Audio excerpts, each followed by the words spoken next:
ABN Radhakrishna మహిళలను కించపరుస్తూ చేసిన అనుచిత వ్యాఖ్యలపై చట్టపరమైన చర్యలు తీసుకోవాలి అని ఆత్మకూరులో మాజీ ఎమ్మెల్యే శిల్పా చక్రపాణిరెడ్డి ఫిర్యాదు చేశారు.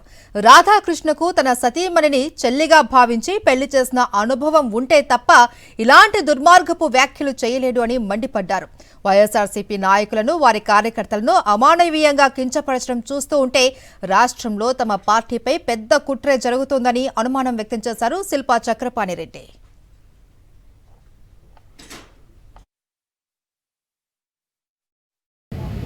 మీ భార్యను మీరు చంద్రబాబు నాయుడు చెప్పింటే మీరు చెల్లిగా చూపించి ఎక్కడైనా వివాహం చేశారని అడుగుతూ ఉన్నాం మేము. ఈ విధంగా దుర్మార్గమైనటువంటి మాటలు సభ్య సమాజం తలదించుకునేలాగా ఈరోజు వ్యాఖ్యానించిన సందర్భాలు చూస్తూ ఉన్నాం. ఇదే విధంగా ఇలాంటి వ్యాఖ్యలు చేస్తే తప్పకుండా రేపు ఆడవాళ్ళు మీ చెల్లి అయినా సరే, మా చెల్లి అయినా సరే, మీ భార్య అయినా సరే, మా భార్య అయినా సరే పొరకాలు తీసుకొని రోడ్ల మీదకి వచ్చి పొరకలతో జాడించి కొడతారు మిమ్మల్ని.